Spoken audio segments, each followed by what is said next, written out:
Welcome to our Behind the Mic with MAB podcast.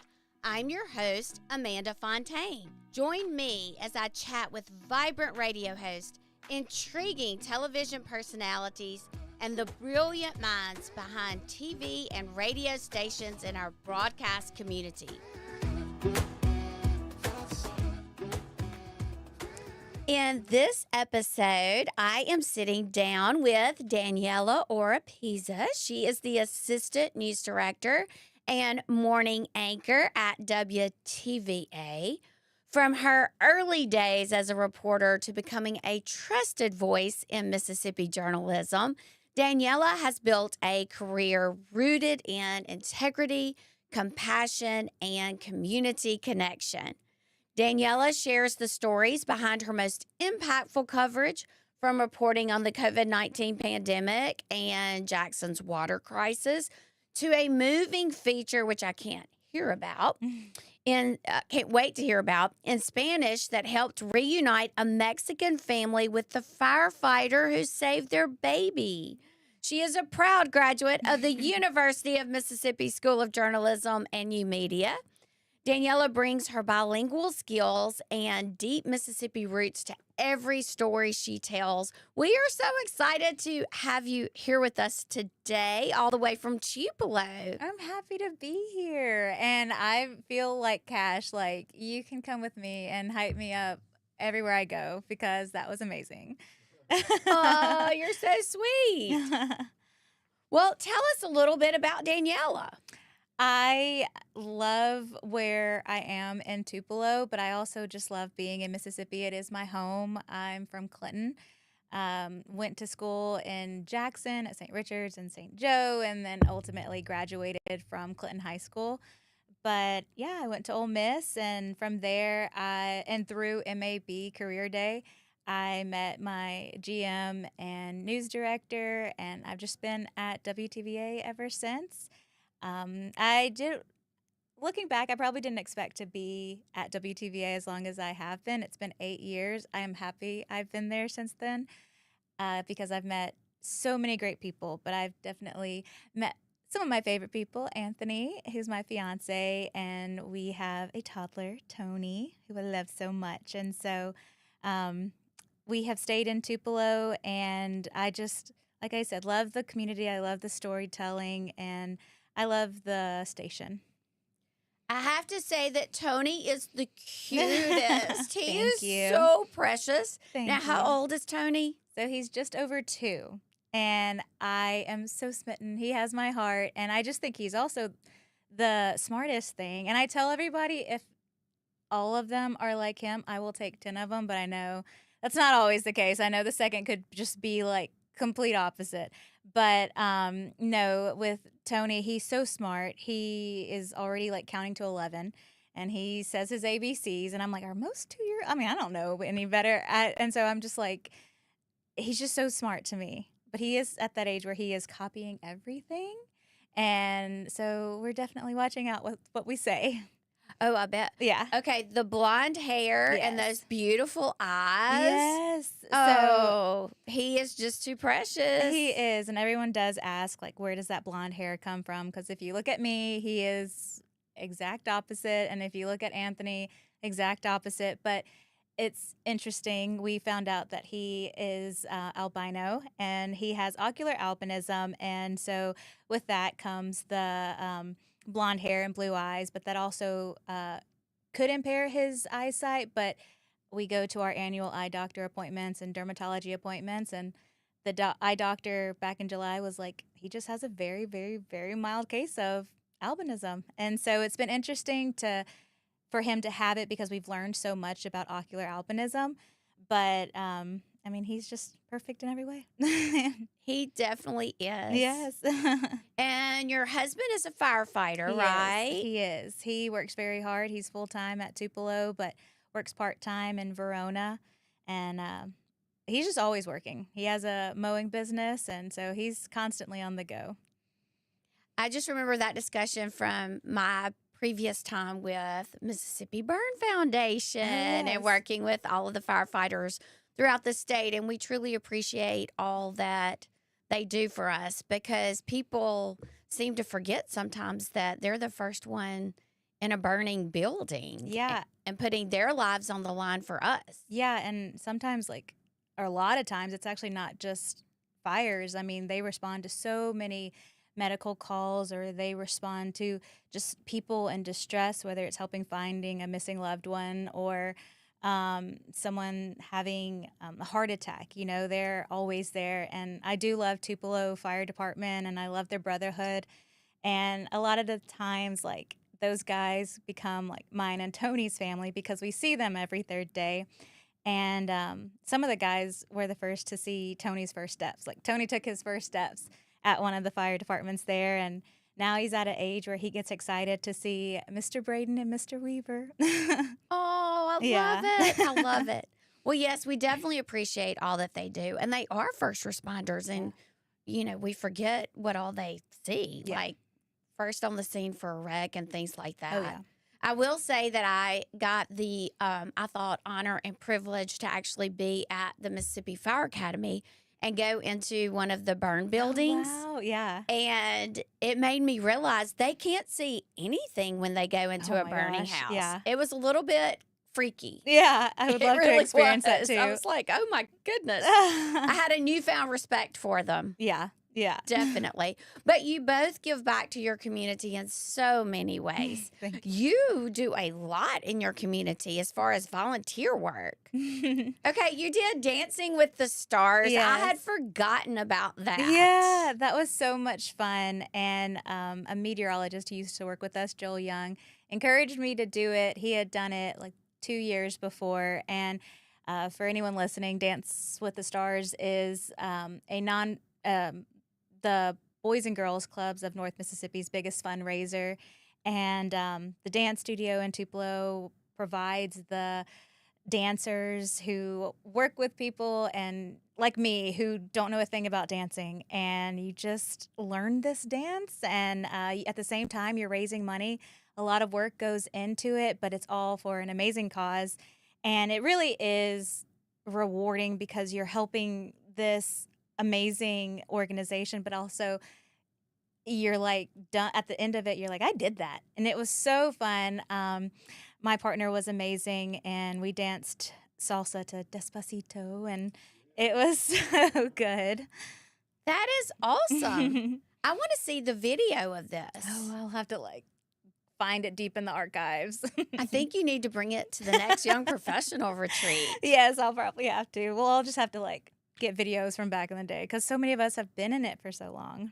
You can teach us how to salsa while we're there. If I can in remember. Natchez. And I know are you still very involved with Salvation Army? I am. We have had a little bit of a break this summer. It usually happens. And also we've had a transition with captains, which is fairly normal every 2 to 3 years. But I am, the Salvation Army does a lot for our community with the homeless or just those in need. And our big event is Empty Bowls. And so the Women's Auxiliary works really hard to make that happen because you're finding, since COVID, they've really had to reach out to the community to help them find these or create bowls for this event. And it's the Women's Auxiliary, so you have the Salvation Army, but then you have the Women's Auxiliary. And I just joined that, but I'm fairly new. I can't take any credit. I think I've been a part of it for about 3 months now. And but they work so hard to put on the Empty Bowls. And then another big thing that they do is Angel Tree. And so they really do a lot for our community. And you do Meal on Wheels? Meals on Wheels, yes. So that's through, Meals on Wheels, the organization, but I do it through St. James Catholic Church. And I just deliver meals I'm the second Thursday of every month. So I'll be doing it this Thursday. And you just get a cooler and a list, and you go to the same houses. Sometimes it can be added, the list can be added to or changed. And so it was great, especially before COVID, because people came to the door or you would have to go in and put it somewhere. But a lot of times now people just use coolers, so there's not as much of that interaction. But yeah, I still like doing that. And my grandmother inspired me to do that because she did it back at home in Clinton. And I just, when I was new to Tupelo and really just didn't know anybody and I was night side, so I didn't have much to do before my shift at 2 p.m. And so she kind of inspired me to sign up for that. That is so sweet. Okay, one that I don't know anything about and never heard of was the one in Forest. Yes. So my mom works for, or is the director of an organization called El Pueblo. And gosh, they do so much for their community too, especially after the ICE raid, the raids at the chicken plants. There was 3, so one in Morton and Forest, and then one nearby in Canton.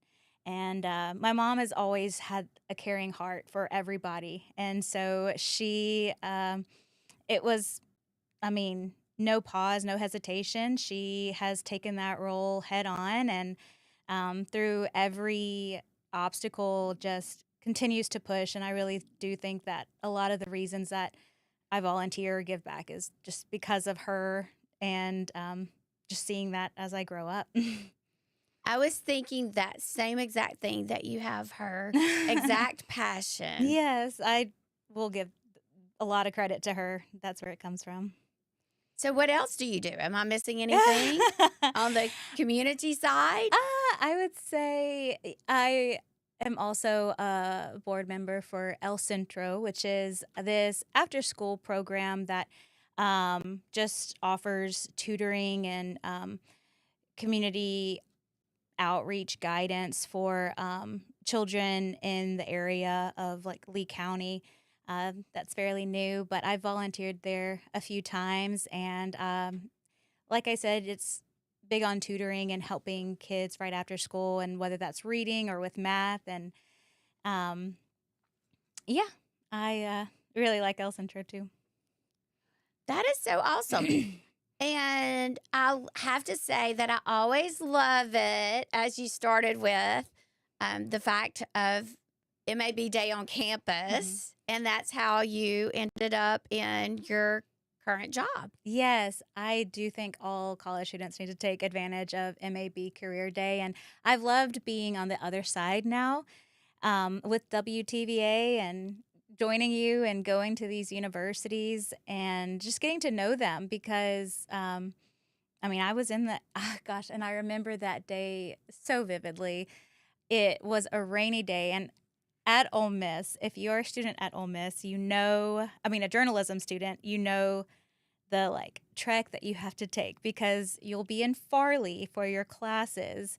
But if you're in Newswatch or 380, you have to go across campus, past the student union, to Bishop Hall, where the media center is. And I was like making that trek, and it was raining, and I was panicking because all my resumes got soaked, and my hair was damp and everything. And you're trying to look professional, but my professors, I remember helping me out in that moment. But yeah, I remember meeting all of, or most of the people in not only news but radio, and I remember their critiques. And yeah, it was between WTOK, where I interviewed with my current boss, Pat Peterson, and then my news director, Mike, and GM, Jerry. And so took the job at WTVA, and now Pat's my boss there. So it was meant to be.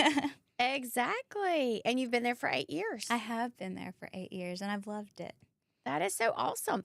As you were talking about getting wet at Ole Miss, the last MAB Day on campus, I remember calling Dr. Emery, and I'm like, okay, I am really on campus. I've circled about 15 times. Yeah. I cannot find a parking place Yeah. anywhere. And then it was so funny. I have no idea where I ended up, but she was like, I said, okay, now how do I get to you? And she goes, where are you? And I was like, by a lake. And she's like, Amanda, there's no lake on campus. Where are you? Yeah, you were kind of far. That's the lake I'm thinking of. Yes, I walked a few miles to get there, and yes, I was a little bit wet by the Oh time I no. made it with, everything that I Yes. bring and all, but it was fun, and it's always like tons of students, It is. and they absolutely loved you. I think about Deb Winger. Yes. Oh, Dr. Winger is so She sweet. is. She is. And Dr. Emery is too. And I've really gotten to meet other professors too, and that's been interesting because all I've known is Ole Miss, and so it's been interesting to see the um, program at Mississippi State, for example, and getting to know Professor Poe because actually being at WTVA and you get um, people from Ole Miss and Mississippi State, and so I hear about professors at State, but I never knew who they were talking about. So to put a face with the name has been interesting, and I'm adding a T at the end of interesting. Interesting, and also just getting to know folks at Jackson State and Southern Miss, and so I mean, Mississippi really just has great programs for journalism at several of our universities and colleges. We definitely do. Tell me about your time at Ole Miss. Did you know that this is what you wanted to do when you grew up? I kind of did. I knew I wanted to do something in sports. And so in ninth grade, I remember watching the Saints in the Super Bowl and taking that victory and seeing Aaron Andrews. And I was like, that is what I want to do. And it also helped that Scott Simmons, who worked at WAPT, um, is a family friend of ours. And so he let me come by the studio one day and just showed me around. And I just fell in love with it. And he has always been kind of just someone I would still call for guidance. And so I pursued Ole Miss. I really fell in love with their media center and Newswatch because it really is student led or student ran. And so went to Ole Miss. There really was no hesitation. When I went to Oxford and visited it for the first time, I was like, no need to go anywhere else. This is it. And my time at Ole Miss was great. Really got into the media center side of everything probably my sophomore year. And then Scott helped me out with an internship after that. And the company Hearst owns WAPT. And so they're really good about building within the company. And so it helped that I had an internship with the Hearst station. And so that got me into WTAE in Pittsburgh. I have family that lives up there. And so stayed with them for a summer. And yeah, I've met really great people in my time there. And a former meteorologist at WAPT, Brittany Bell, she's now in New York, she sent me a link to this application. And at first I was like, I don't know if I could do this. Long story short, got in, and it was College Reporter Day at the White House. And it was like one or two reporters from each state. And so it was during the Obama administration. And my mom and grandmother and I took a road trip to DC and you were basically a reporter for the day. So I've been in the press room. We got to stand at the podium.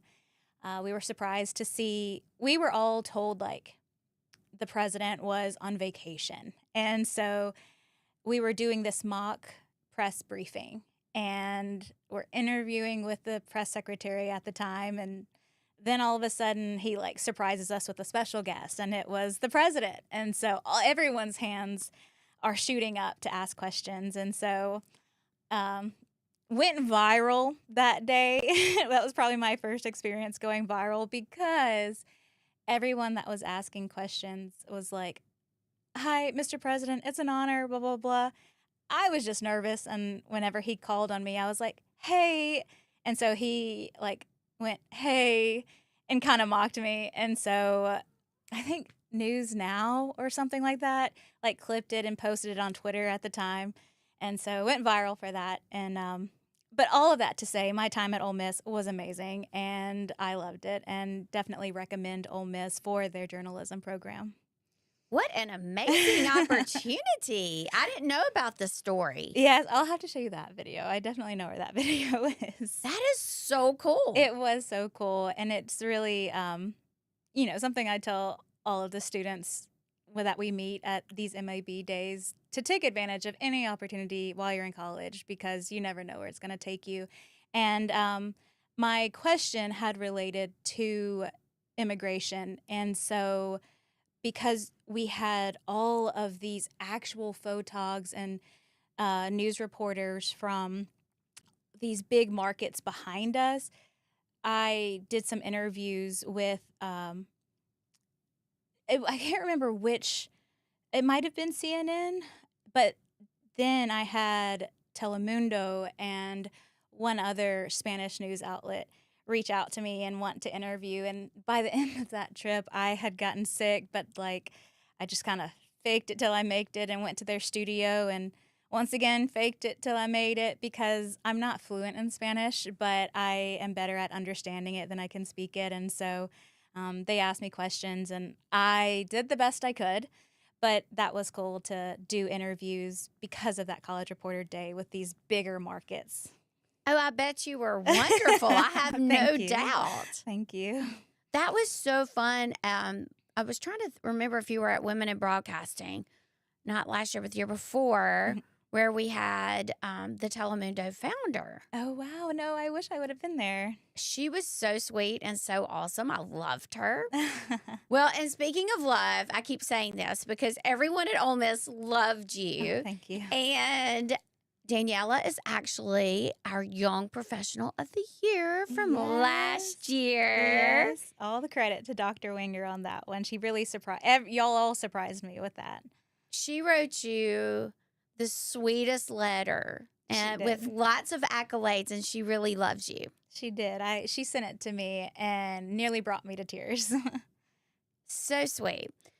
And you mentioned Scott Simmons. He's going to be on a podcast in the future with me as well. Yes. It's kind of interesting to work with him in a different perspective now that he's at MEMA. Yeah. And I'll never forget, I called him and I was like, hey, Scott, you are on the SECC committee. And he's like, the what?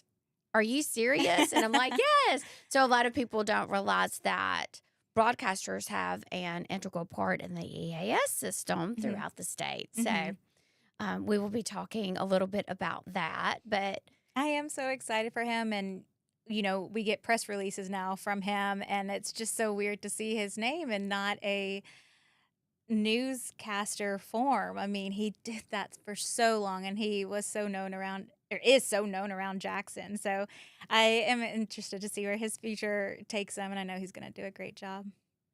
Oh, he will be amazing, no doubt, for sure. I know. I've had several meetings with him already. He's probably tired of me. I know.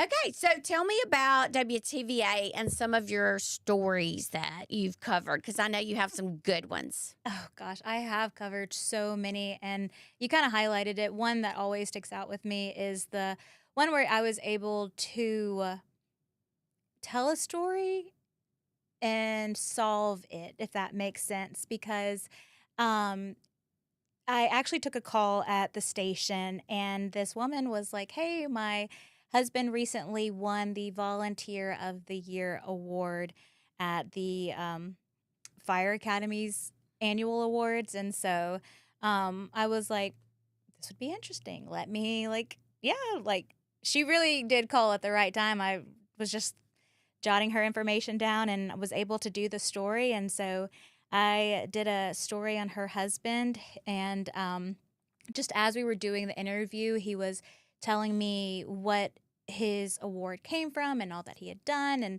one of it, he had saved this baby from a house fire. And I think the baby had inhaled some smoke, but I mean, it had Wink not been, his name is Wink Briley, and had he not been there when he was, I mean, it could have turned a completely different way. And so when he was telling me that that was the last time they saw the family, and they had actually raised all this money for that family, but they had no way of getting a connection with them because there was a language barrier, that just led me to finish my story about him in that way by saying, hey, if you know this family, reach out to them at this number. And then I said it that way. And then I said it again, but in Spanish.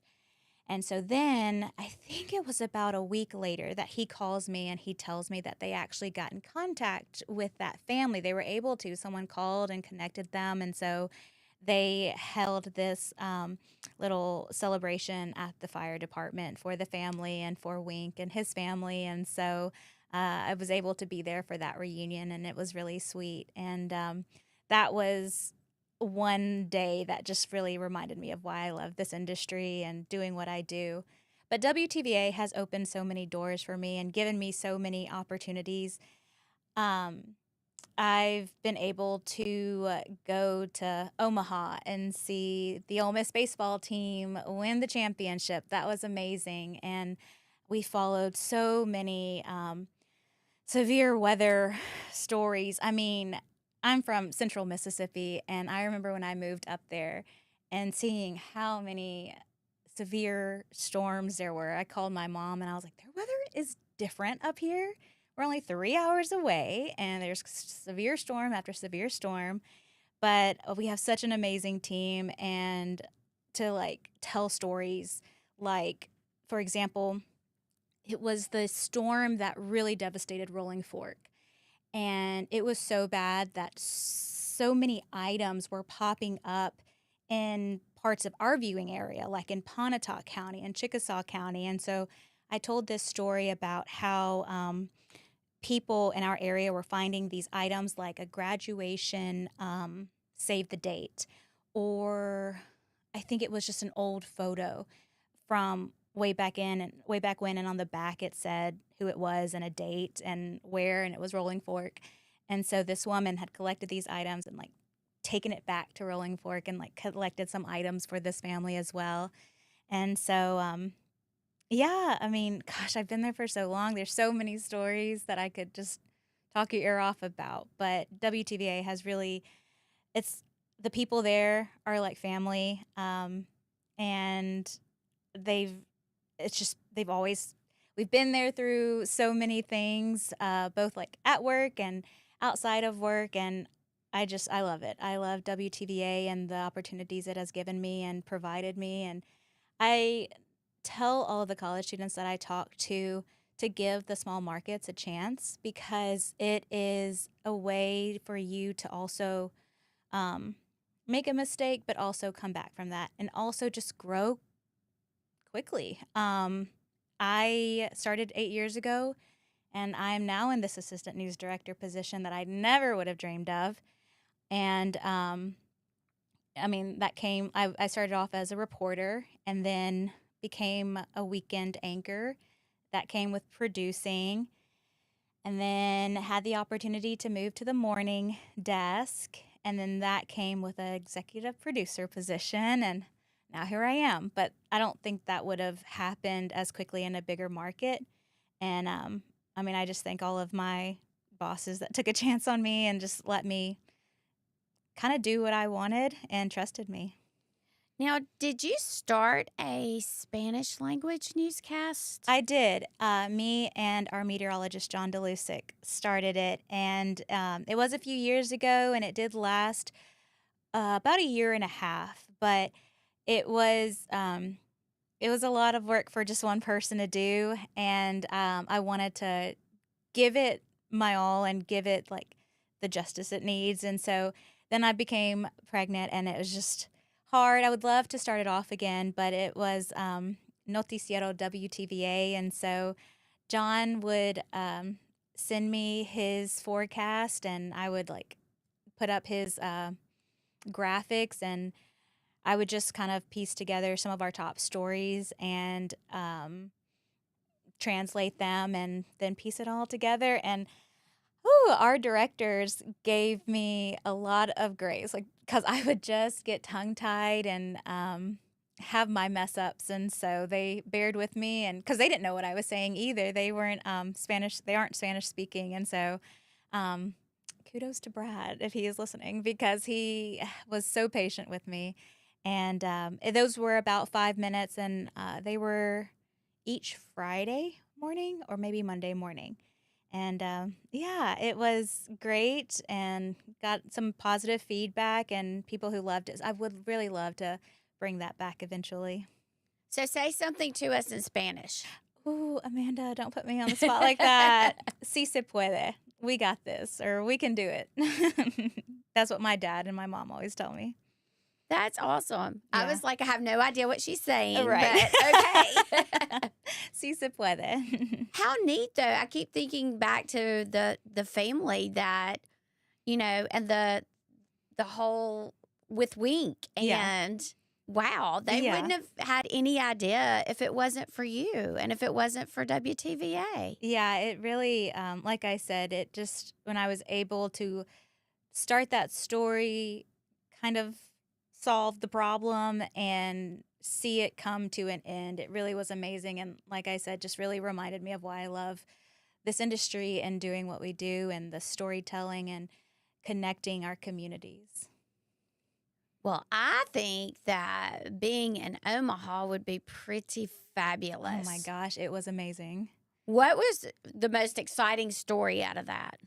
It was the tailgating because you have so many fans that are there from all over the country, but you have some dedicated fans who are there every year, no matter who is playing. And one of those tents is this group who follows Mississippi State. But they were there that weekend. I hate that I can't think of their name right now, but they were there. And so they were so fun to meet because, you can be in a whole nother, Omaha, you're in Nebraska, and just to see these other groups from Mississippi. And so you're connected in that way. And so to talk to them was really interesting, but to talk to other tailgaters from um, just around the country. And then also you have, I'm blanking on that bar, but that shots competition. And so people are trying to see which university can get the most. I think Ole Miss won that one too. I don't know if that's something to be proud of, but so it was, I would say my favorite moment from that trip, aside from Ole Miss winning, is the tailgaters and just seeing how they celebrate every year. I think that's pretty cool that it was a family that normally supports Mississippi State, though. But that is something you can say that is normally always true in Mississippi is that we're loyal to our Mississippi teams. That's right. I agree there. 100%. Well, I know that was so much fun. It was so much fun. And that was one of those moments where it was like right place at the right time. I think our sports director at the time had gone on a trip or had like a wedding to go to. So I think I was just really lucky in that moment. Especially since you love sports. I do love sports, and I love college football. I love NFL football is really what my family and I grew up with. My mom's a Saints fan. My dad's a Steelers fan. I've always leaned more to the Steelers side. And yeah, I grew up playing soccer and volleyball, and so I've always really liked sports. And so there was like I said, a moment where I was really leaning towards sports broadcasting, but I can give credit to Scott there again because he told me if you look around news stations, they typically have like 1 to 2 sports people, but if you see the rest, it's all news. And just talking to him and my internships and just the hands-on at Ole Miss, I just really liked the news side of everything. And it still, that doesn't limit me to just news. I mean, like I said, starting off in a small market, you have these opportunities, and all my news directors have let me kind of do kind of what I want, like if I pitch it to them, and so they've just taken chances on me, and so that's really opened opportunities like going to Omaha. And that is such an important point. I always say the same as we go around to the colleges and universities, just talking about the importance of staying in Mississippi and starting out with the small stations and letting them give you the opportunity to grow and to learn instead of just throwing you in and here you go. Yeah. And Mississippi has so many amazing stories to tell, and we have so many great storytellers. I really love Walt Grayson. If I could do what he does, like I I had made it. I love his stories across Mississippi. I also really like following Marshall Ramsey on Facebook. Hmm. Not only are his drawings amazing, but just what he has to say about Mississippi and his experiences are great to follow. He's now at Ole Miss, so just to see his commentary, I think today I saw a post where he said the sororities are back on campus, and we're near rush week, and so I'm sure campus is very busy right now. But yeah, we have great storytellers, and from Walt and Marshall to Ross, who's so passionate, Ross McLeod, who's so passionate about what he does, and same with Cash Matlock. So, I mean, all ages, we have great storytellers here in Mississippi and just great stories to tell. We absolutely do. And I was just thinking that I need to contact two of them to be on the podcast. Yes, you do. Absolutely.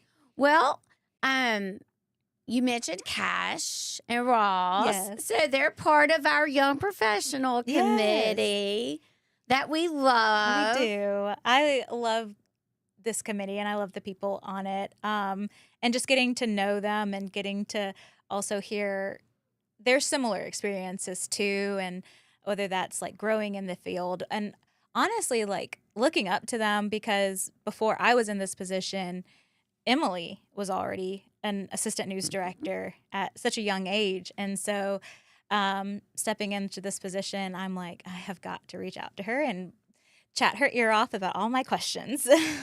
And I know that she was more than happy to answer anything for you. Oh, I hope so. She welcomed me into the Gray family. Gray, since they announced they have bought WTVA. And so she was first to reach out. And so little does she know, I'm going to just send her question after question now. Oh, she's so wonderful. She is. And she will be so happy to help you.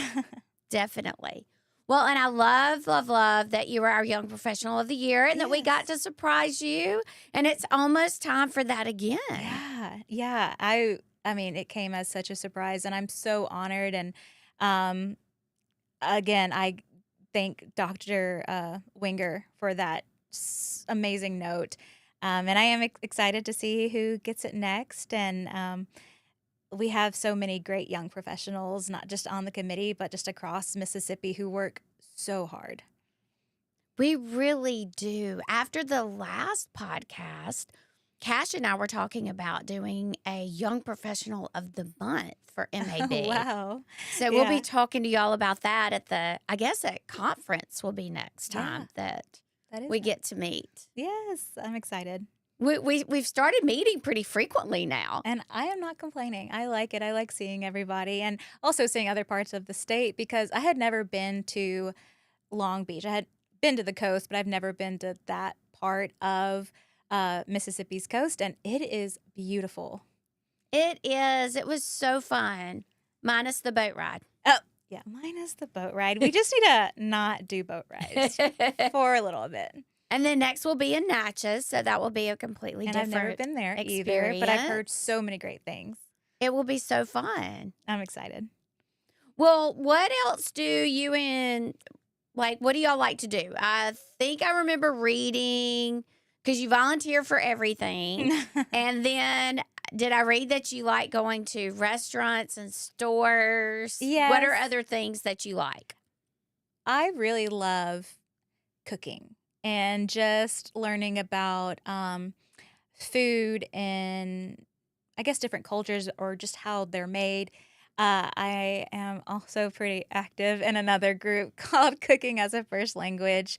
That's started by my friend Lauren McElwain. And what it is getting people together around different meals and learning how they're made. And it's not like a cooking class where you're learning how to make pasta and you're making your own plate.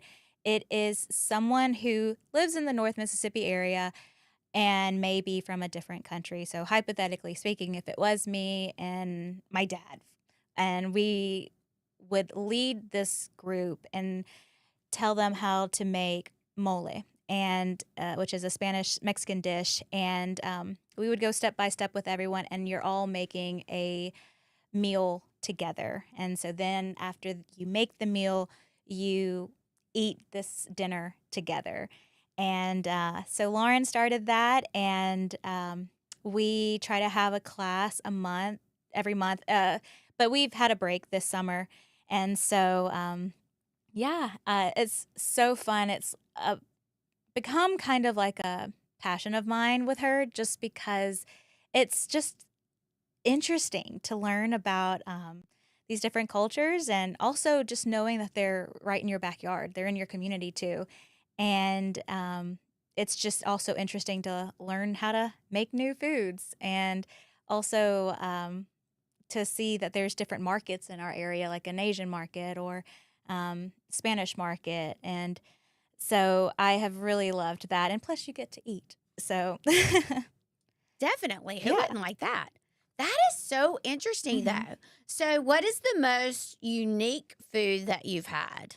So most unique. There's this woman named Khalil who makes. She's from the Caribbean, from Saint Kitts and Nevis, and she makes these amazing. I guess if I had to relate it to like a Spanish dish, it would be like an empanada, but I'm blanking on the name.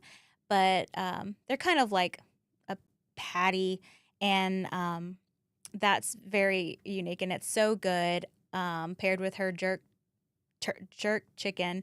And I always tell her, one day I'm gonna like go to your house and learn how to make this myself. And then we have a guy named Chris Jabil who's from the Philippines, and he makes these amazing like miniature egg rolls. And they're so easy to make. They're just four ingredients. He taught at a kids camp we had over the summer, and I keep telling myself I'm gonna make this. I'm gonna make this weekend. And so hopefully I'll make it soon. But those are so good and they're so addicting. But yeah, I've made. Have you ever heard of tres leches cake? Yes. And it's my favorite. My family always has it for my birthday, and so I've like, if I bring something, that's what my thing has been. It's been these tres leches cupcakes. And so you get all of these like chefs from, I don't even really include myself. I just bring this little dessert. But you get all of these chefs together in one room, and the food is just so exquisite. And so the room smells amazing. Yum. You're Yeah. making me hungry. What's your favorite dish to make? Ooh, my favorite dish. I really don't have a favorite dish. And Anthony probably like, he just probably doesn't know what's coming. Like every week, I will just go on Pinterest or go on TikTok, and I'm like, what is something different or challenging that I can make today? And I will have the whole counter covered in flour or covered in whatever it is. And I end up making whatever for like 10 people instead of just me and Anthony and Tony, who probably will just eat blueberries instead. But yeah, I don't know that I have a favorite. I just always try something different. And I like to attempt to make it from scratch. That's so impressive. Do you have some favorite restaurants in the Tupelo area? Oh, we have so many great local restaurants, and we have several new ones here that are popping up lately. We just had this Italian restaurant that just opened up last week called Casa d'Italia, and so I'm like really eager to like go and try that. But we also just had this Indian restaurant open up called Namaste. Their butter chicken is to die for. I crave it all the time. Um, gosh. Oh, the Mexican restaurants that have been my favorite lately are Loco Taco. Their food just really reminds me of like what my dad has cooked, or what you can get on the streets of Mexico. And then there's also another one called Cantina del Sol, and I love their authentic food too, because that's food that is really probably more close to what my dad cooks. Nautical Whims. I love all the food in Tupelo, really. All the local restaurants. I feel like Tupelo really has a booming culinary industry. And what I see, it's not just these business owners trying to see how they can like get the most people, or they're not just building on what's trending. I mean, to me, it's these people who are passionate about the culinary industry and passionate about kind of the art of it all.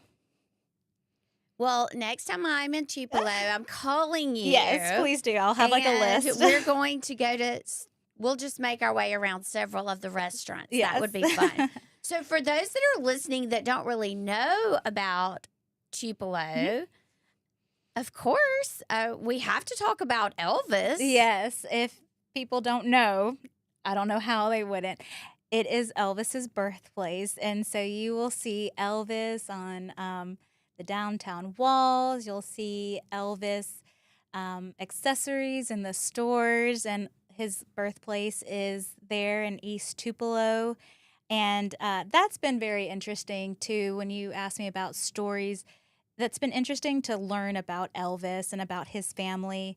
I did have the chance to interview Sam Bell, who was actually one of Elvis's closest childhood friends growing up in Tupelo. And just to sit there and hear his stories was so captivating. And, you know, as a reporter and an MMJ who's just has this camera and an SD card, I'm like, I don't know if my SD card has enough memory for this. And at the same time, I don't care. Like, I just want to hear what all he has to say, because he was just telling these interesting stories about how they would go to the community theater. And of course, it was segregated at the time. And so Elvis would go one way, but sneak up and sit by Sam Bell. And so just to hear what that side of Elvis was like was really interesting. And you've got kind of like, it's interesting to live there and see these tour buses from Graceland come as these people are seeing Tupelo for the first time. And a lot of times they're people from Australia, Asia, England. And so I've met a few people just in passing that way. And then to see places where Elvis, I guess, walked. There's a restaurant called Johnny's, and they are famous for their dough burgers, and they have a booth called the Elvis booth. And so you'll see the booth, you see the sign that says Elvis, the Elvis booth, and then above that you see like this picture of Elvis sitting in that booth in this restaurant. And when I was doing an interview we did kind of like a series of stories leading up to the premiere of the recent Elvis movie. And so I talked about the downtown area and places like Johnny's. And they told me that whenever we have our annual Elvis Fest, people will wait until they can sit in that spot. So there might be a booth open, but they'll wait for that booth. Well, I haven't been there. I need to go check that out. Yes, it is really good. Like I said, they're known for their dough burgers. And it's a small restaurant, but I mean, the food is just full of flavor. I didn't know about the hardware store. Oh, yes, the hardware store. So to go there and hear the story about how he purchased it, well, he did, how his mom purchased him his first guitar. I was like, wow, this is interesting. And he actually didn't want the guitar. He wanted, I can't remember, but it was something else. But he didn't want the guitar. And his mom, I think, persuaded him or kind of made him buy the guitar. And the other thing that I learned that is very important is that you don't call them Elvis impersonators. Oh, no. You say Elvis tribute artists. Yes, I learned that. And speaking of opportunities, I got to go to Memphis to Graceland and cover that premiere with of the Elvis movie, and got to meet, what is his name? Not Austin Butler, who played Elvis, which was amazing. But, what is his name? Tom Hanks. I got to meet Tom Hanks. Oh, wow. Yes. And so to say that I got to meet Austin Butler and Tom Hanks is like, all right, check that off the bucket list. What a great opportunity. And it is so cool, the things that you get to do in the broadcast industry. Oh, yeah. And Priscilla Presley was there, too. And her mom. What's her mom's name? I am blanking. Or not Priscilla Presley. The daughter. Lisa Marie. Yeah. So I didn't get to meet Lisa Marie. She didn't come out with them, but Priscilla did come out, and she was very nice. That is so cool. Yeah, so many opportunities. Well, we've been on for about an hour. Okay. So let's wrap it up with what would you tell any students that were interested in coming into our industry? Well, normally it is, take a chance on the small markets. This is where you can really grow. This is where you have the opportunity to make a mistake and learn from it. And I think you also have people who are more willing to work with you on that and on whatever it may be. And um, I really like just our community. We're a little bit more connected than what you may be in a market like Atlanta or Dallas or Tallahassee. It's awesome to not walk, but go to a store and, people have your back, or they say, hey, good job on what you did. And to you, that might have been like, oh, that was like nothing to me, but they saw it and they're proud of you for it. And so, yeah, take a chance on small markets. We've had so many people I've seen in my time at WTVA start with us, and then now they are in Seattle or they're in Memphis. I have other friends who started in smaller markets and now they're in South Carolina. And so it really is a chance for you to grow. And also, I feel like you just don't, some people might find themselves burning out more quickly in a bigger market, but in a smaller market, I see people just thrive and keep that passion for storytelling. Well, I think those are great words of wisdom, and you're so impressive. Thank you. Just the fact of everything that you did while you were at Ole Miss and everything you've done at WTVA to work your way up and to be an anchor. And I know you and Pat are like an awesome team. He has been a great news director, and when he first started at WTVA, I did sit in his office and I was like, how the tables have turned, because like I said, he offered me a job at TOK, but ended up going to TVA. And, I have liked his coaching style, and now I'm looking forward to getting to work beside him as assistant news director. Well, I can't wait to see what your future looks like. In a few years, I'll be like, I knew her when. Oh, gosh. But thank you for coming all the way from Tupelo. Yeah, thank you for to be having with me. us today. I'm so honored to be here. I've loved it. Loved the setup. I know. He has like an amazing space in here. He does. All right. Well, thank you so much. Thank you.